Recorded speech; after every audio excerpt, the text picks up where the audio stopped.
I am Emma, 32 years old. 3 years ago, my family's completely unhinged jealousy and toxic manipulation forced me to walk away from them to protect my own sanity. But what they did to me next changed my life forever. While I was 6 months pregnant, fiercely trying to protect the tiny life growing inside of me, my own mother looked me dead in the eye and said my sister needed my baby more than I did. They demanded I simply hand over my firstborn child to my deeply unstable sister so she could play house, and when I refused their twisted offer, they tried to destroy my career, my marriage, and my reputation in front of hundreds of people. But there was one massive thing they did not know.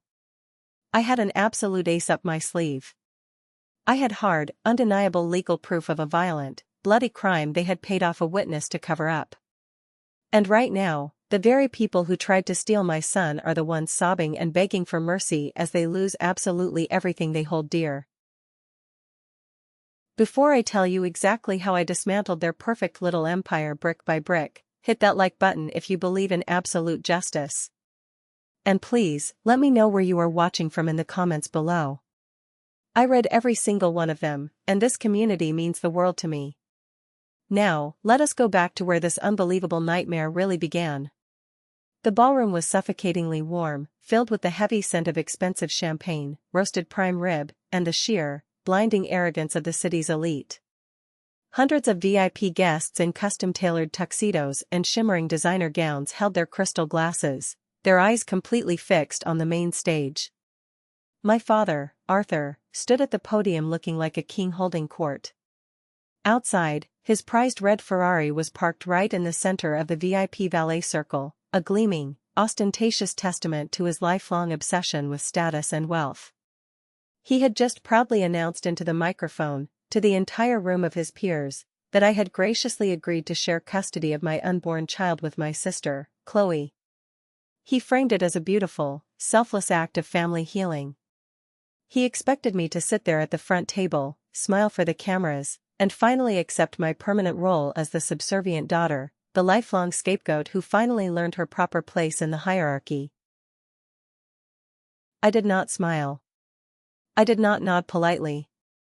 I stood up, adjusting the waist of my emerald green maternity gown, and walked with total purpose straight onto that brilliantly lit stage.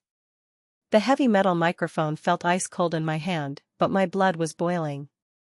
I looked out at the massive sea of faces, the business partners, the local politicians, the country club socialites my parents spent decades trying to impress. Then, I looked down at my parents sitting at the front table, their smug smiles slowly faltering. And then, I spoke the exact words that would burn their fake legacy to the ground. I told the room that my father was a pathological liar, and I was about to show them exactly why my sister would never, ever be allowed within 100 miles of my family. To truly understand how I got to that stage, holding a microphone like a loaded weapon ready to fire, you have to understand the deeply broken dynamic of the family I was born into. Growing up in our sprawling suburban home, there was a very clear, unspoken, ironclad rule: Chloe was the brilliant, shining sun, and the rest of us were just insignificant rocks meant to orbit her. She was the textbook golden child. She was utterly incapable of doing wrong, constantly shielded from the basic consequences of her own terrible actions. I, on the other hand, was the designated scapegoat. The double standards were suffocating. I remember Thanksgiving dinners where my parents would spend an hour bragging to the entire extended family about Chloe getting a basic entry-level job, completely ignoring the fact that I had just received a massive promotion and a salary increase at my firm. If Chloe maxed out 3 credit cards on designer clothes, it was because she was finding her personal style and my father would silently pay the bills. When I worked double shifts at Walmart during my freshman year just to afford my textbooks and rent, my mother told me it built character and refused to co-sign a tiny student loan for me. While they fully funded a massive college fund for Chloe, I had to fight tooth and nail for every single dollar I earned. My parents, Arthur and Margaret, cared about one thing above all else in this world: appearances. They needed the neighborhood homeowners association, their country club friends, and the business community to see a flawless, wealthy, perfectly curated family unit. Real, unconditional love was never on the table in our house. Everything was a cold transaction. You earned their basic tolerance by playing your assigned part and making them look good. But I never wanted to play the part. I wanted out of the theater. I worked grueling 80-hour weeks, paid my own way through every stage of life, and eventually built my own highly successful independent landscape architecture firm from the ground up. I created a life that did not depend on their toxic approval or their conditional money. The illusion of peace I had carefully built over 3 years of complete no contact shattered on a completely normal Tuesday. It was a humid, sticky late July afternoon. I was driving home, sitting safely behind the wheel of my sleek black Porsche. I want to be clear, I bought that car with cash from my own business, completely independent of my family's wealth. The pristine leather seats were cool against my back, the cabin was perfectly quiet, and sitting in the passenger seat was my absolute whole world. My husband, David. I was 6 months pregnant, carrying the heavy exhaustion and the unmistakable, deep joy of a first-time mother. We had just come from the obstetrician, and the beautiful, grainy ultrasound pictures of our baby boy were tucked safely into my designer purse. We were happy. We were incredibly safe. We had cut the toxic roots out of our lives, and we had flourished without them. Then, my phone buzzed. It connected automatically to the car's Bluetooth system, displaying the incoming text message in bold letters on the dashboard screen. The name that popped up made my stomach drop so hard and fast I felt physically nauseous. It was Margaret. My mother. I had not seen that name illuminate my screen in 3 long years. The message was short, sharp, and designed to inflict maximum panic. Pick up. It's a matter of life or death. Chloe is in the hospital. My hands tightened on the steering wheel until my knuckles turned stark white. My heart hammered violently against my ribs. It was not out of genuine concern for my sister, but out of a deeply conditioned reflex of childhood panic. Chloe in the hospital usually meant she had stubbed her toe and needed a captive audience, or a barista had gotten her complicated coffee order wrong and she was having a manufactured panic attack. But life or death?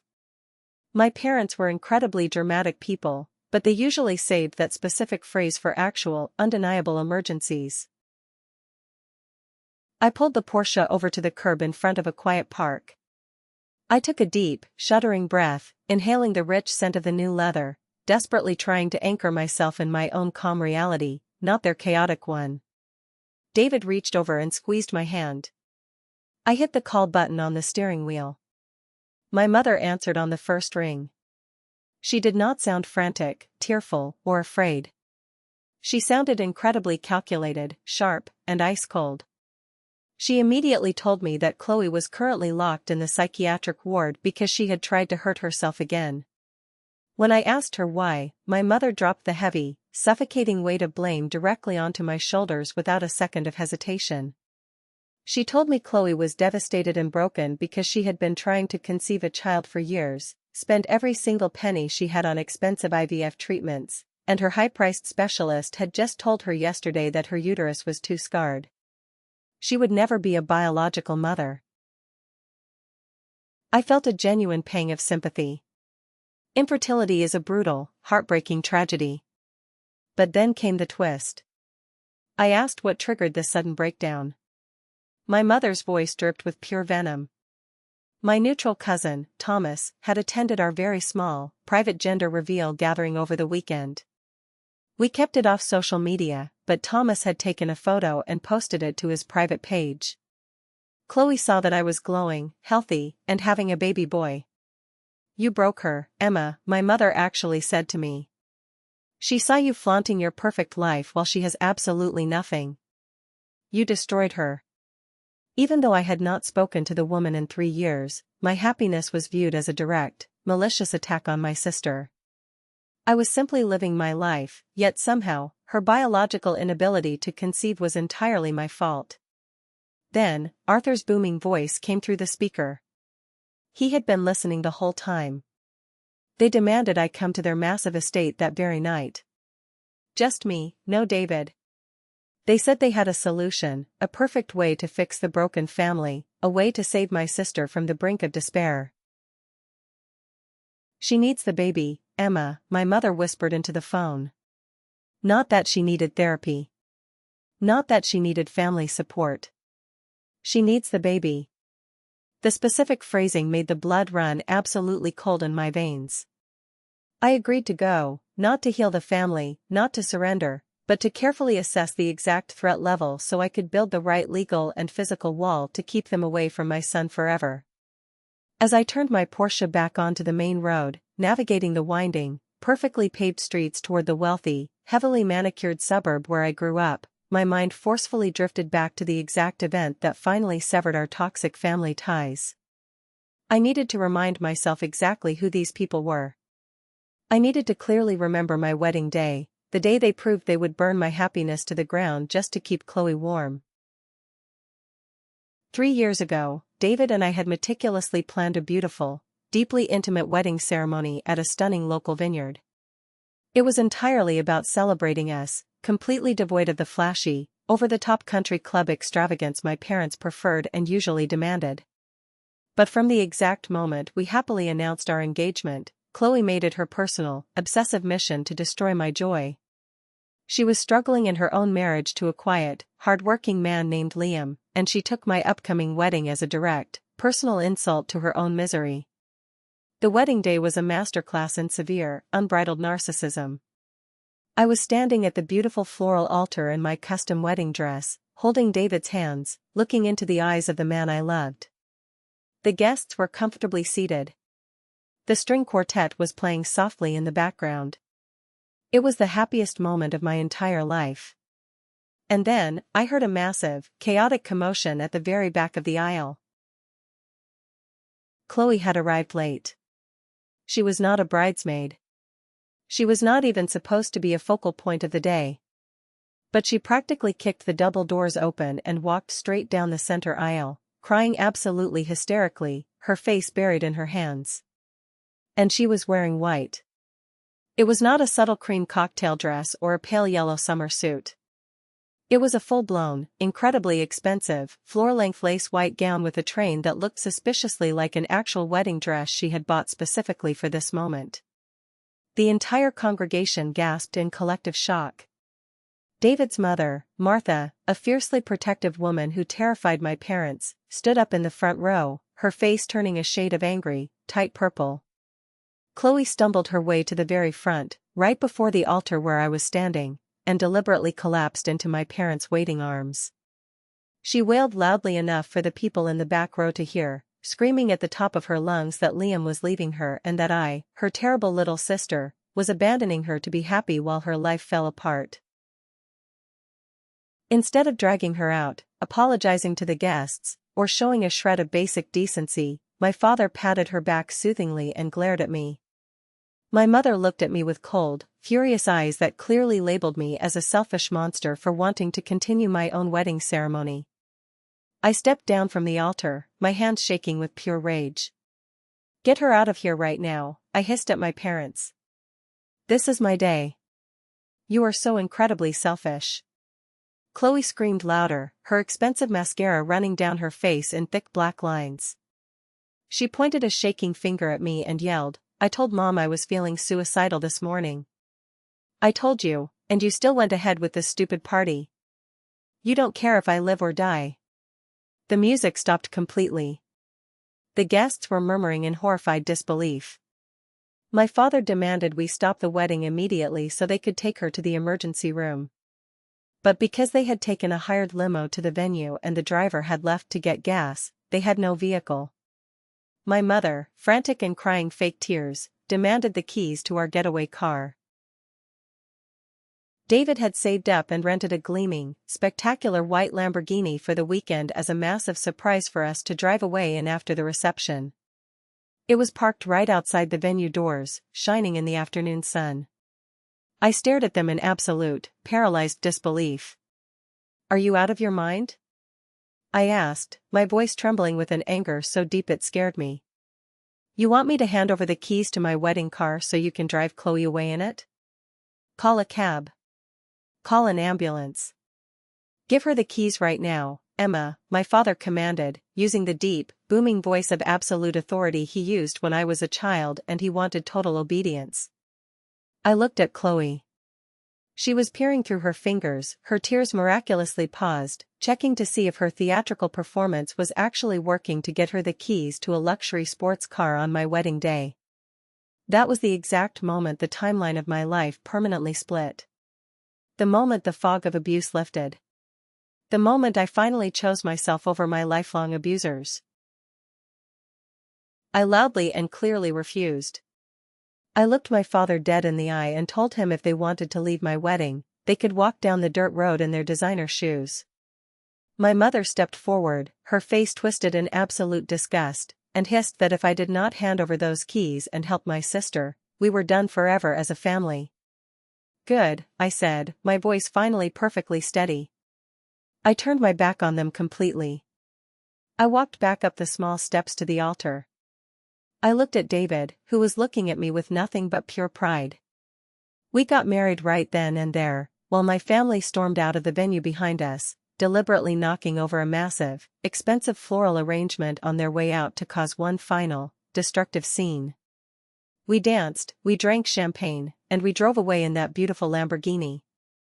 And for 3 years, the total silence from them was absolute, unbroken bliss. But now, navigating the dark roads back to their sprawling colonial estate, that beautiful silence was officially over. The visceral memory of that white lace dress made my skin crawl with anxiety. I needed to face whatever sick, twisted plan they had concocted today so I could violently crush it before it ever touched my unborn child.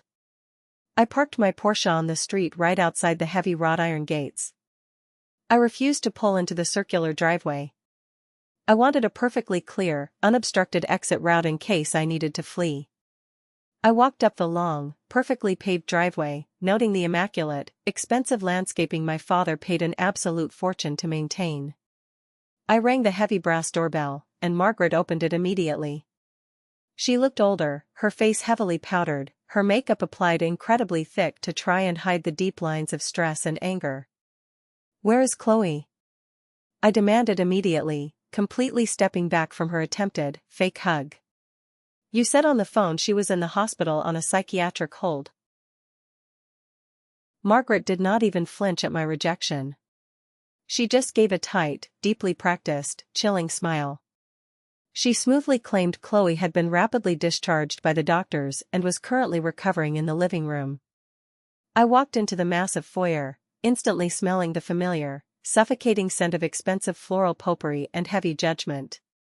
Arthur appeared from the long hallway holding a crystal glass of expensive scotch, acting as though my forced presence was some sort of massive business victory for him. "Glad you finally came to your senses," he said gruffly. I ignored his bait. I walked straight into the formal living room. And there she was. Chloe. She was not in a hospital gown. She was not hooked up to monitors. She was sitting comfortably on a plush velvet sofa, wrapped tightly in an incredibly expensive cashmere blanket, casually scrolling on her brand new iPhone and sipping herbal tea. She did not look like someone who had just survived a severe mental health crisis. She looked incredibly expectant, like a queen waiting for her tribute. When she saw me walk in, she dropped the phone onto the cushion and manufactured a tragic, wounded expression with a speed that was genuinely frightening to witness. I completely refused to sit down on the furniture. I stood tall by the massive stone fireplace, keeping my hands in my pockets, maintaining the physical high ground. "I am here," I said, my voice devoid of any emotion. "What exactly is this magical solution you talked about? And why does it involve the sun growing inside of my body?" Arthur took a slow, deliberate sip of his scotch.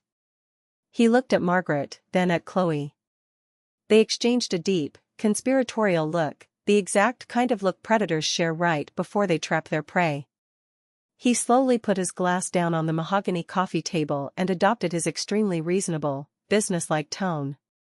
It was the exact tone he used when he was sitting in a boardroom, about to completely screw a vulnerable client over in a massive real estate negotiation.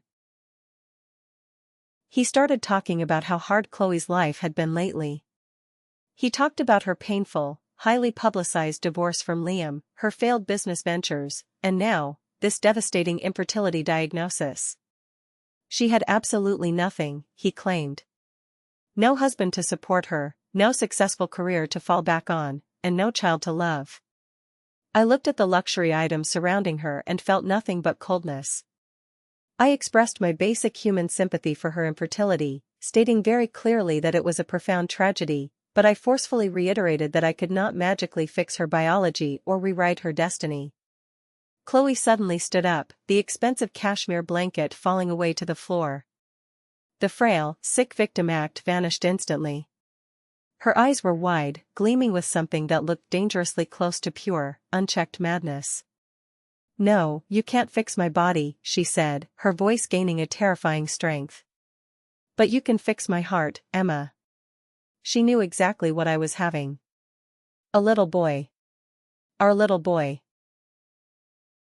Then, Arthur stepped forward and laid out the most fundamentally deranged, sickening proposal I had ever heard in my entire life.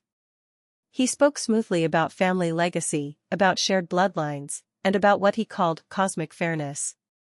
He looked at me with total disdain and said I had everything: a highly successful, lucrative business, a loving husband, my own money, and now, the ultimate prize, an heir. While Chloe, the daughter they actually loved, had nothing. He stated that in a real family, burdens and blessings are always shared equally among siblings. Margaret took a deep, shaky breath, clasping her hands together in a fake display of maternal pleading, and asked me to strongly consider signing a formal co-parenting arrangement. I let out a short, loud, barking laugh that echoed in the high-ceilinged room. I looked at her like she had lost her mind. Co-parenting? David and I are the parents. There is no co-happening here. Chloe stepped closer to me, completely invading my personal space, her voice dripping with extreme, unearned entitlement. She aggressively argued that I worked grueling long hours running my landscape architecture firm, and David was always busy at his engineering job. She insisted I would be exhausted and desperate for help. Arthur quickly chimed in, attempting to sweeten the poisonous deal by offering massive, substantial financial support. He promised, swearing on his life, to set up an ironclad trust fund for my son. He promised full college tuition to an Ivy League school, a massive down payment on a luxury house when he turned 25, and a cool $1 million put into an irrevocable trust the exact day he was born. My eyes narrowed into dangerous slits. $1 million. My father was liquid in his real estate business, but he was not that casually liquid. He was heavily leveraged with bank loans. He never gave away money without a heavy, agonizing string attached. I stared at him, my voice dropping to a dangerously quiet whisper, and asked what exactly they expected in exchange for this phantom pile of money. Margaret delivered the fatal, sickening blow without even blinking. In exchange for the money, Chloe would be legally named as a formal, legal guardian on the birth certificate. A recognized second mother. She would have my son 3 full days a week, living right here at the sprawling estate. She would get to raise him, make medical decisions, and play the role of a mother to her wealthy country club friends. "I've already picked out a perfect name for him," Chloe said softly, flashing a deeply delusional, triumphant smile at me. "I want to call him William. After Grandpa." I stood completely frozen, staring at the three of them in horror. They were not asking to babysit on weekends. They were not asking to be involved in my child's life. They were asking to buy permanent shares in my living, breathing child. They wanted to officially partition my unborn son like a piece of prime commercial real estate. They actually, genuinely expected me to sign over 50% of the legal custody of my baby to a deeply unstable woman who wore a wedding dress to my wedding, all for a shiny bribe. Chloe suddenly snapped, her face twisting in ugly anger, screaming that it was not about money, but about family loyalty. She actually had the sheer, mind-boggling audacity to point at my pregnant belly and say, "You can easily have other kids. You're fertile and healthy. I can't. This is my only chance to be a mom. Why are you being such a greedy, selfish bitch?" Greedy. The word echoed in my ears. The white-hot anger rose fast and violently in my chest, completely burning away any residual fear I had of these people. I looked right at Chloe and told her she wanted to steal my son simply because she was bored, lonely, and needed a new accessory to show off. Arthur sternly corrected me, slamming his fist on the coffee table, calling it sharing, and claimed it was the Christian thing to do to help the less fortunate.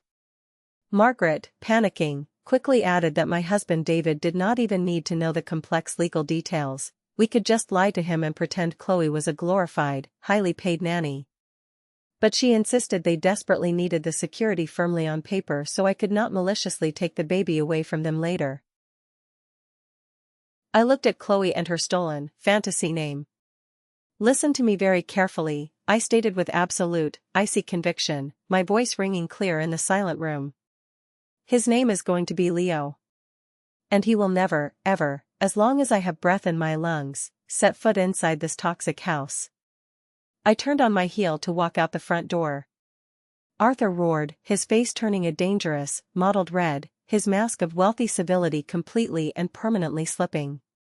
He screamed that if I walked out that door, I was cut out completely. He threatened to call his high-priced lawyer immediately. No inheritance. No family support. Absolutely nothing.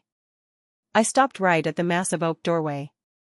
I slowly turned back around and gave the man who had bullied me my entire life a cold, hard, victorious smile. I looked at his expensive suit, his imported scotch, and his desperate eyes. "Dad," I said, projecting my voice so it bounced off the walls. "I drive a brand new Porsche parked out front that I bought with my own cash. I own a business that billed more in profits last year than your struggling real estate firm did in 5. I don't need a single dime of your dirty money. Keep your precious inheritance. You are going to desperately need it to pay for your nursing home, because your golden child Chloe sure as hell isn't going to change your diapers." I walked out, slamming the heavy door behind me.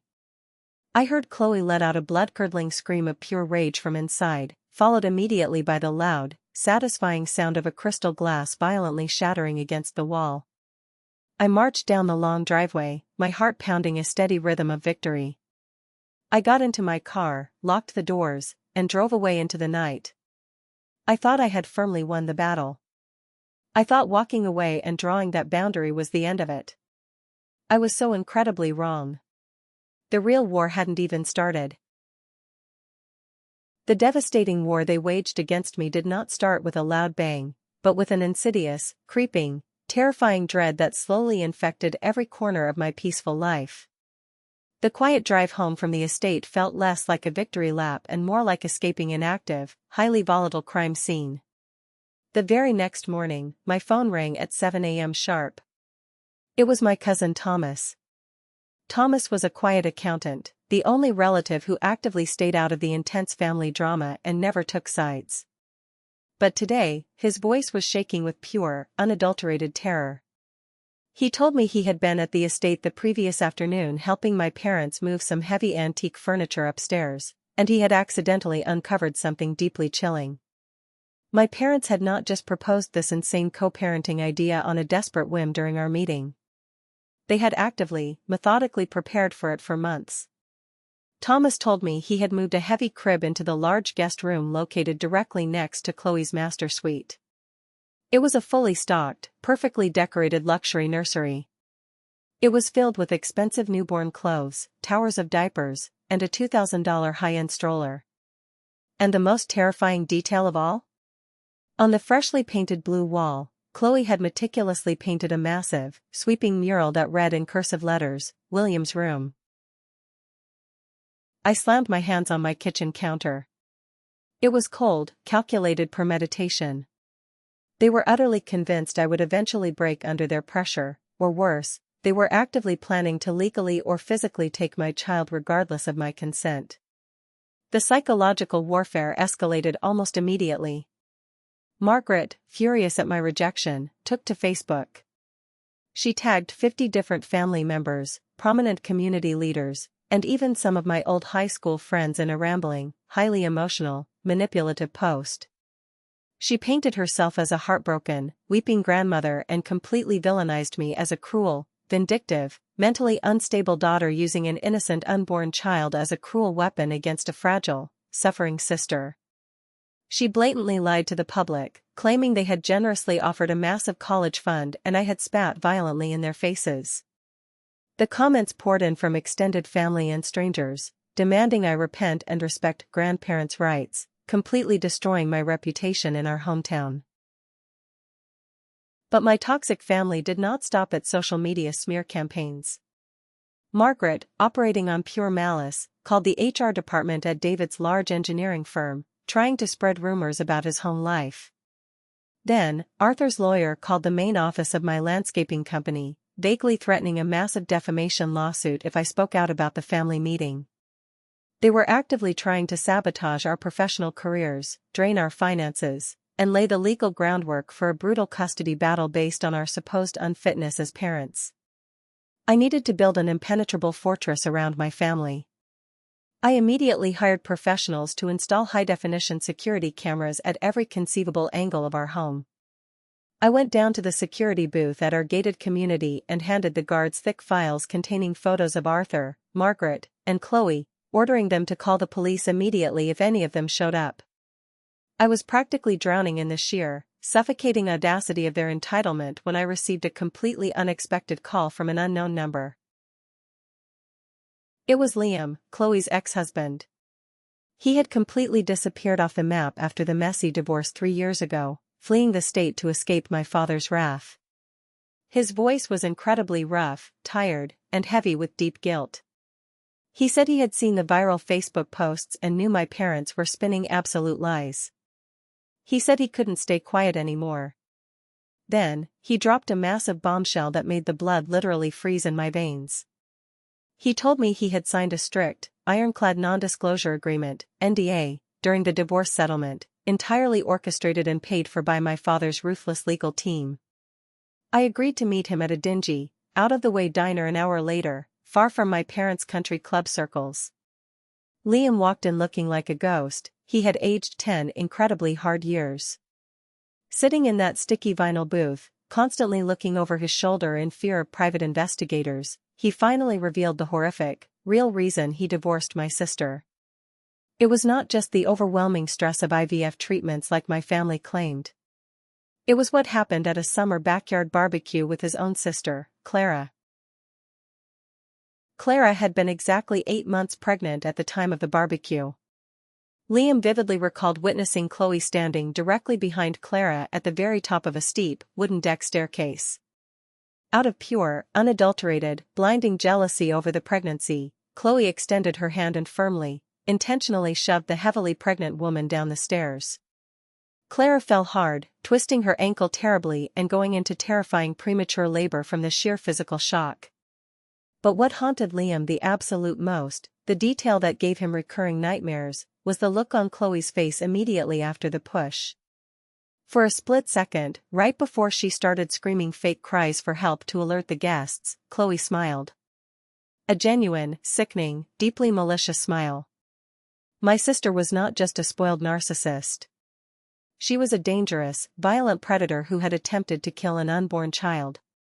My father, desperate to protect his reputation and his golden child, had swooped in with his checkbook. He paid Clara's massive hospital bills, completely paid off Liam's remaining mortgage, and forced Liam to sign the brutal NDA under the direct threat of burying him in endless, bankrupting lawsuits. He paid to cover up an attempted homicide. But Liam, racked with overwhelming guilt knowing Chloe was now trying to get her hands on my baby, had secretly kept a digital copy of the security camera footage from the deck that my father thought he had destroyed. His hand shook as he reached into his jacket pocket. He slid a small, silver USB drive slowly across the diner table. It was the ultimate smoking gun. I left that diner clutching the tiny piece of plastic that held the power to destroy them. When I got home, my mother-in-law, Martha, was waiting in my kitchen. Martha is a formidable, brilliant retired corporate litigator who drives a pristine black Rolls-Royce, wears immaculate Chanel suits like battle armor, and takes absolutely no prisoners. Unlike my parents who use their wealth to control and abuse, Martha uses her vast wealth to ruthlessly protect the people she loves. I showed her the USB drive and told her every single horrific detail. We knew we could not just go quietly to the local police immediately, the statute of limitations on the assault might be tricky to navigate, and my father's expensive lawyers would quickly bury the footage in endless legal injunctions. We needed to completely destroy their credibility and social standing publicly, so severely and undeniably that no judge in the entire state would ever entertain a custody petition or grandparents' rights claim from them. Arthur was actively hosting his massive, highly publicized annual summer business gala that upcoming Saturday. It was the absolute crown jewel of his social calendar. He had arrogantly slipped an expensive, gold-foil invitation into my bag when I visited, assuming his blatant display of wealth would eventually bring me crawling back for the money. Martha looked at the invitation, then looked at me, and smiled an incredibly dangerous, razor-sharp smile. We sat at the kitchen island and formulated a flawless, brutal plan. I unblocked my mother's number and typed out a carefully calculated text message, perfectly baiting the trap. I told her I was overwhelmed, reconsidering the massive college fund offer, and asked to formally discuss the terms in person at the gala. She replied instantly, her text dripping with triumphant glee, calling the baby William yet again. I spent the next 2 agonizing days huddled with Martha and my own lawyer, Julian, carefully reviewing the footage on that USB drive. It was slightly grainy, but utterly undeniable. You could clearly see the deliberate, forceful push. I was about to willingly walk straight into the lion's den, surrounded by my abusers and their enablers. But this time, I wasn't the scared little scapegoat anymore. I was the one bringing the absolute fire. The evening of my father's highly anticipated summer gala arrived with a thick, oppressive heat that seemed to hang over the entire city, but inside the climate-controlled cabin of my mother-in-law's pristine black Rolls-Royce, the air was perfectly crisp and cool. Martha was sitting beside me in the spacious back seat, wearing a tailored navy blue Chanel suit that screamed absolute authority, her expression as unreadable as a seasoned poker player. My husband, David, sat in the front passenger seat, adjusting the cuffs of his tuxedo, occasionally looking back at me through the rearview mirror with a silent, unwavering promise of protection. I was wearing my emerald green maternity gown, my hand resting protectively over my 6-month-old baby bump. We were not driving my Porsche tonight, it was far too recognizable, and Martha insisted we arrive with undeniable armor. The drive to the elite country club felt like a slow march toward a battlefield. For my entire life, this annual gala was the absolute center of my parents' shallow universe. It was where my father, Arthur, paraded his real estate dominance, and where my mother, Margaret, secured her social standing among the city's wealthiest wives. It was a place where image was currency, and truth was considered highly offensive. As we pulled up to the grand, sweeping entrance of the club, the valet rushed forward to open our heavy doors. I stepped out into the humid evening air and immediately spotted it. Parked right in the absolute center of the VIP valet circle, completely disregarding the fire lane, was my father's gleaming red Ferrari. It was a pathetic, desperate shout for attention, a mechanical manifestation of his inflated, fragile ego. We walked through the massive double doors and into the grand ballroom. The space was utterly magnificent, dripping in crystal chandeliers, massive floral arrangements, and the overwhelming scent of overpriced champagne and expensive perfumes. It was a sea of fake smiles and aggressive networking.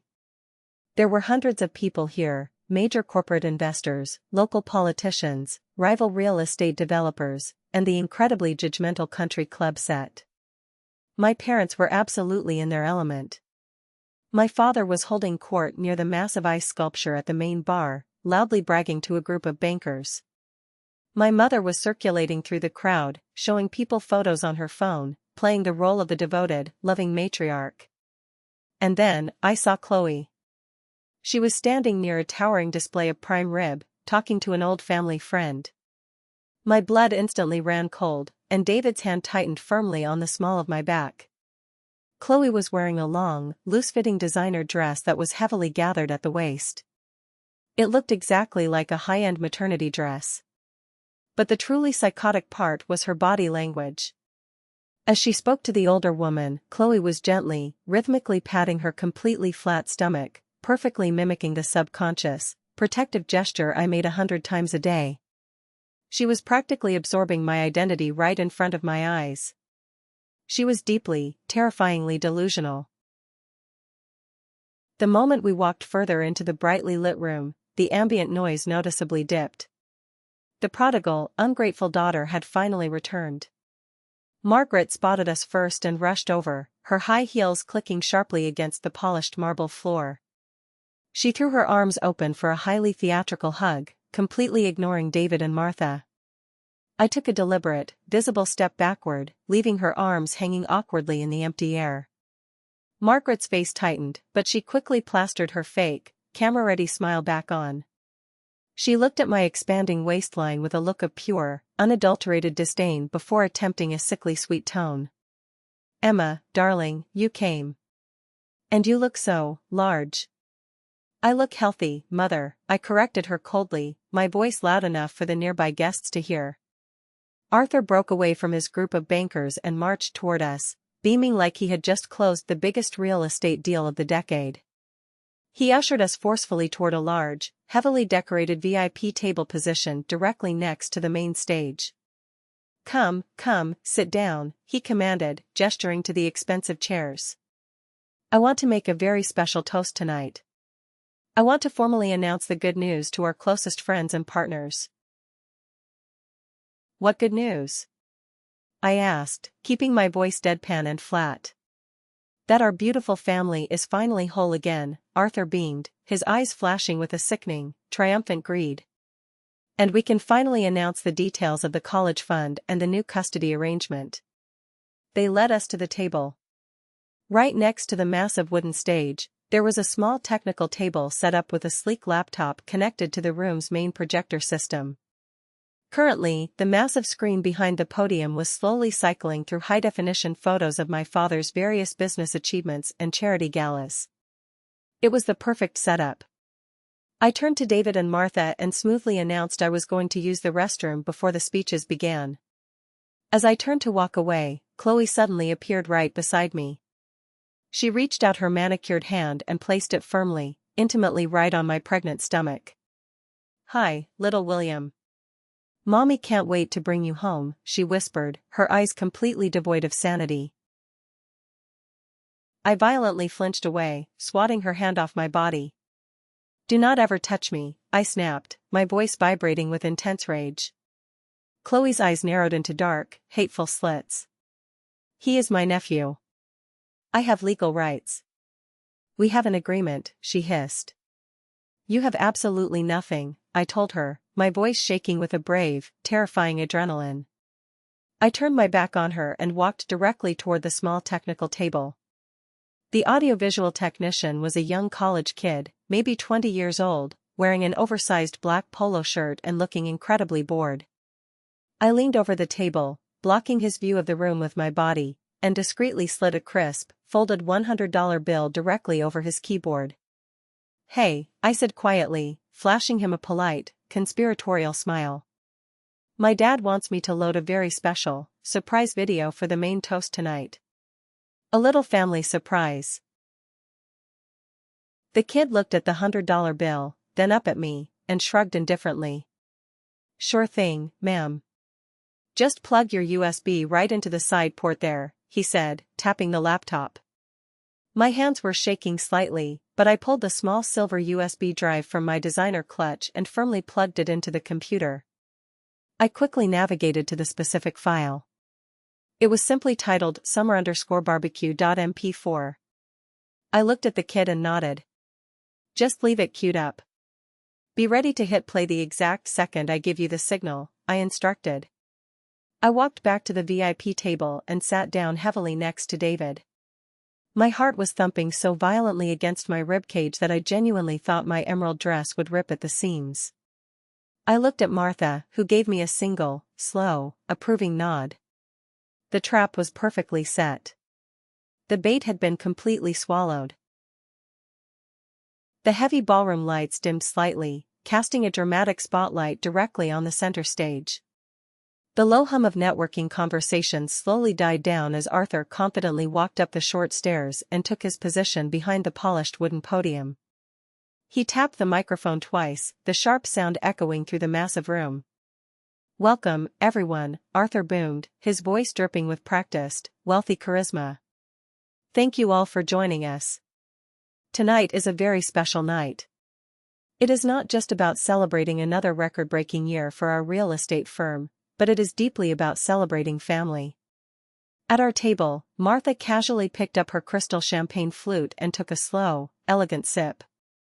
"Oh, here we go," she whispered drily, her eyes locked on my father. As many of our closest friends in this room know, my beautiful eldest daughter, Chloe, has had an incredibly difficult, heartbreaking medical journey over the past few years, Arthur continued, his voice adopting a fake, melancholic tone. But God is good, and family always provides.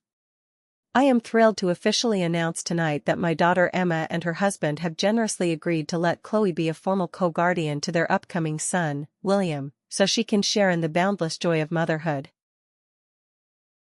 The incredibly wealthy, deeply ignorant crowd began to applaud politely. A few women at the surrounding tables actually cooed, dabbing at their eyes with expensive napkins.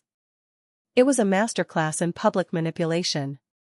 If I stayed silent, the narrative was permanently set in stone. If I backed out later, I would be the cruel, heartless villain who broke a public promise to her infertile sister. They thought they had entirely backed me into a brilliant, inescapable social corner.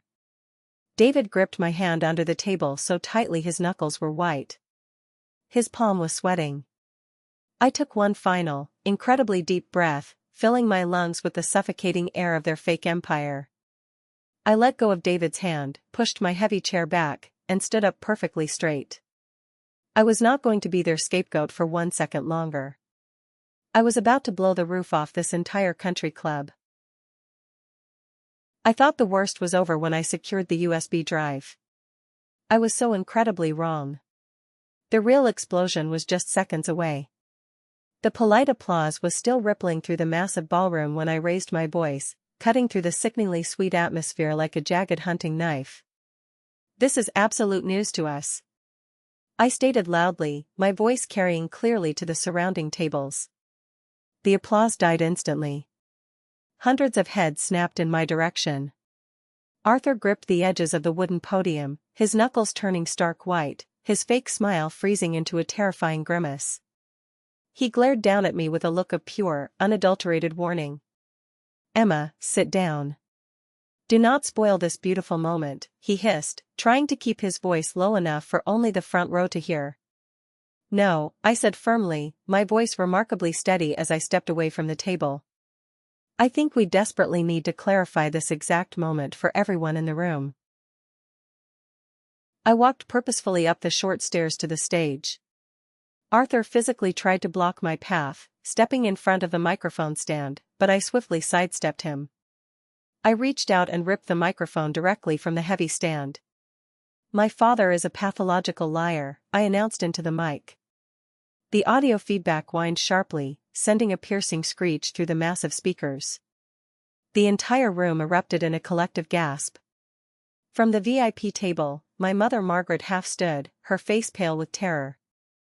"Emma, stop it. Sit down right now," she hissed frantically.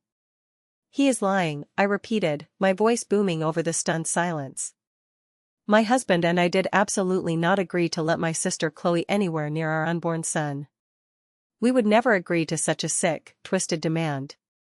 And tonight, I am going to show every single one of you exactly why." I turned my head and locked eyes with the young audiovisual kid sitting at the technical table. I gave him a single, sharp nod. At the front table, Chloe suddenly realized what was happening. Her face drained of all color, her eyes wide with a sudden, primal panic. She stood up so violently that her heavy dining chair knocked over backward and crashed onto the marble floor. "Don't you dare," she screamed, her voice cracking in pure hysteria. The massive, high-definition screen behind me violently flickered. The sleek, corporate real estate logo vanished. In its place, the grainy, undeniable security camera footage of a sunny backyard barbecue filled the massive screen. The ballroom fell dead silent. It was a suffocating, heavy silence. You could literally hear the low hum of the projector's cooling fan. On the massive screen, the bright white timestamp clearly showed a date from exactly 3 years prior. The footage showed a beautiful, sun-drenched wooden deck. A woman, Clara, Liam's sister, was heavily pregnant, carrying a paper plate of food, laughing happily as she started to carefully walk down the steep wooden stairs leading to the yard. Then, Chloe entered the frame. She was not laughing. Her face was tight, dark, and twisted with an ugly, seething rage. She walked up directly behind the heavily pregnant Clara. The audience in the ballroom watched, completely confused at first. Then, they saw the horrific truth unfold. Chloe's hand extended outward. It was not a gentle pat on the back. It was not a clumsy, accidental bump. It was a vicious, calculated, incredibly firm shove planted squarely between Clara's shoulder blades. On the screen, Clara pitched violently forward. The plate of food flew into the air. She desperately grabbed for the wooden railing, her body twisting in a terrifying, unnatural way, her leg buckling sharply underneath her. The video had crystal-clear audio. A horrible, sharp, blood-curdling scream of pure terror echoed through the expensive ballroom speakers, bouncing off the crystal chandeliers. Then, the camera lens focused perfectly on Chloe at the top of the stairs. She did not immediately reach out to help. She did not gasp in shock. She just stood there, looking down at the pregnant woman writhing in agony. And for 2 long, horrifying, high-definition seconds, Chloe smirked. It was a chilling look of pure, unadulterated malice. It was the face of a true psychopath. Then, recognizing she had an audience in the yard, her fake mask violently slipped back on, and she started screaming fake, dramatic cries for help, running down the stairs. The screen instantly went black. For a long, agonizing moment, absolutely no one in the room breathed. Then, the massive ballroom completely erupted. "Oh my God," a wealthy woman in the front row whispered loudly, covering her mouth in sheer horror. "Did she just push a pregnant woman?" I looked down at Chloe. She was completely frozen in place. Her face was turning a sickly, terrifying shade of gray. Then, her survival instincts kicked in. "That's fake," she shrieked, her voice high-pitched and completely desperate. "That's a lie. It's AI. Emma made that with AI to ruin my life." Arthur rushed me on the stage, desperately trying to grab the microphone from my hands. "Turn it off. Cut the feed immediately," he bellowed at the AV kid, his face purple with rage. I easily sidestepped him, keeping a tight grip on the mic. "It is absolutely not AI, I said, my voice booming over the chaotic noise of the crowd. "And I brought the eyewitness to prove it." I pointed my finger directly to the back of the massive room. The heavy mahogany double doors slowly opened. Liam walked in. He looked significantly better than he had at the dingy diner. He was wearing a simple, clean suit. He walked slowly and purposefully straight down the center aisle, staring with total disgust right at his ex-wife. "Liam," Chloe whispered, her voice trembling as the crowd parted for him. "What are you doing here?" "Telling the absolute truth, Chloe," Liam said, his voice loud, firm, and carrying through the silent room. Arthur completely lost his mind. He leaned over the podium, spit flying from his lips. "Security! Get him out of this building immediately. He signed a legal NDA. He is violating a binding contract," my father shouted frantically. I turned and looked my father dead in the eyes. "Contracts do not legally cover attempted murder, Dad," I yelled back, the microphone amplifying my absolute disgust. I turned back to the crowd. These were my parents' peers, their harsh judges, the people they worshipped above their own children. "My sister," I said, pointing a shaking finger directly at Chloe, violently pushed a heavily pregnant woman down a flight of stairs simply because she was jealous. She actively wanted that unborn baby to die. And now? I turned to look at my parents. Now, my parents want to buy my son for $1 million and give him to her. The crowd was gasping, whispering furiously. I wasn't finished. I was burning the entire forest down. They even built a nursery in their mansion. They already named him, I continued. I looked directly at Margaret. She was violently trembling, clutching her expensive pearl necklace, tears streaming down her heavily powdered face. You fully knew, I said, my voice dropping to a lethal, cold register. You paid Liam off with a massive hush fund. You actively covered up a violent crime to protect your social status. You unleashed a literal monster on the world, and now you want to feed my unborn son to her. We were just protecting our family, my mother suddenly wailed, her voice cracking horribly. She didn't mean it. She was sick. She is sick. She is a predator, I corrected her coldly. And she is never, ever coming near my family. I thought the public humiliation would break them. I thought exposing the absolute truth would make them surrender. But I had severely underestimated the depths of a narcissist's violent rage when their fake mask is finally ripped off. I thought the worst was over. I was so incredibly wrong. The breaking point happened in agonizing slow motion. You could physically see the exact moment Chloe realized her entire reality had collapsed. The realization that her carefully crafted image, her lifelong victimhood, and her untouchable golden child status were permanently and violently shattered finally reached her brain. She didn't cry. She didn't beg for forgiveness. She let out a deep, terrifying, guttural scream. It was not a cry for help, it was a feral roar of pure, unadulterated rage. And then, she lunged. She didn't lunge at me on the stage. She lunged directly at my table. She lunged at my pregnant belly. I dropped the microphone. It hit the wooden stage with a deafening screech. I vaulted off the front of the stage, ignoring the sharp pain in my ankles, but I wasn't fast enough. Chloe had grabbed a heavy, serrated silver steak knife from the exquisite table setting. Her face was twisted into a demonic mask. He's mine, she screamed at the top of her lungs, raising the knife. You don't deserve him.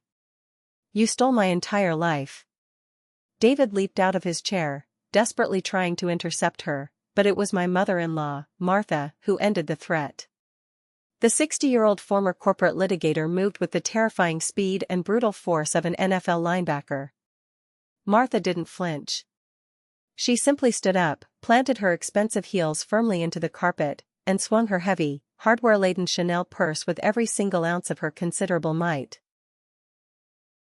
The heavy designer bag, filled with who knows what kind of dense legal files and metal objects, connected squarely and brutally with the side of Chloe's face.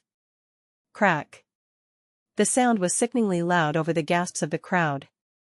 Chloe went down instantly, collapsing onto the marble floor like a sack of dead weight. The silver steak knife clattered harmlessly across the polished floor, sliding under a nearby table. Absolute pandemonium erupted in the ballroom. Wealthy guests were screaming, shoving each other to get toward the exit doors. Women were sobbing. Over the chaos, I could see my father, Arthur, stumbling backward against the stage, his face entirely drained of blood, clutching his chest in genuine panic. My mother, Margaret, fell heavily to her knees, crawling pathetically across the floor toward Chloe's unmoving body, wailing hysterically. Private security guards finally burst through the doors, rushing toward our table. Do not touch her. I yelled at the guards, physically shielding my stomach and backing away. She is armed with a knife. She just tried to stab me. David wrapped his arms tightly around me, pulling me flush against his chest, his whole body shaking. I'm okay, I gasped, burying my face in his shoulder, the massive adrenaline crash making my legs feel like water. I'm okay. The baby is okay. I looked down at the floor. Chloe was groaning, rolling onto her side, thick dark blood trickling steadily from her broken nose and staining her expensive dress. She looked up at me, her eyes completely unfocused, the madness still burning deep inside them. William, she whispered, a sickeningly obsessive smile touching her bloody lips. I just wanted my William. His name is Leo, I said, standing tall over her, my voice echoing with finality. And you will die before you ever see his face. In the distance, the sharp, wailing sound of police sirens began to cut through the night air. The country club management had called 911. Arthur slowly pulled himself up using the edge of our table. He looked at the police lights flashing through the massive ballroom windows. He was pale, sweating profusely, his expensive tuxedo ruined. He looked at me, his eyes wide with a desperate, pathetic pleading. He wasn't worried about his daughter bleeding on the floor, or his pregnant daughter who was almost stabbed. He was looking at his wealthy investors rushing out the door. "Emma, please," Arthur begged, his voice cracking. "We can fix this. We can hire a PR firm.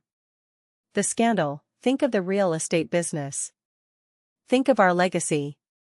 I stared at him for a long moment, taking in the absolute pathetic reality of the man who had tormented me my whole life. I let out a laugh. It was a cold, incredibly empty sound. "Dad," I said, my voice completely devoid of any pity. "Look around you. You don't have a business anymore. Your investors are gone. You're done. It's over." I grabbed David's hand. "Let's go home," I said. We walked slowly out of the ballroom, stepping past the stunned, silent guests, past the catering waiters who were openly filming the wreckage on their cell phones. Liam was standing quietly by the main exit doors. He looked completely drained, but free. He gave me a small, respectful nod.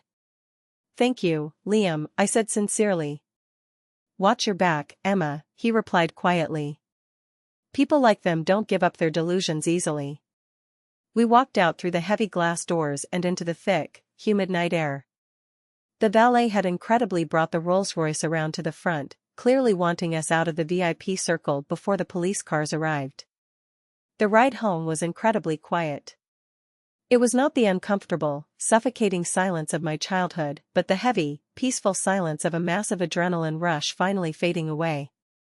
I leaned my head against David's shoulder, my hands resting protectively on my belly. Martha was driving, her knuckles tight on the steering wheel, her posture impeccable. "Nice swing back there," I whispered softly into the quiet cabin, breaking the intense tension. Martha glanced at me in the rearview mirror, a tiny, fierce smirk playing on her lips. "I played highly competitive field hockey in college, darling," she said. "It's all muscle memory." We all let out a weak, shaky laugh. It broke the heavy emotional dam. The tears finally came, hot and fast, releasing the sheer terror of the last 2 hours. David held me incredibly tight, stroking my hair. "It's over," he promised me softly in the darkness of the car. "They can never, ever touch us now." He was right. But the absolute devastation of my parents' empire was only just beginning.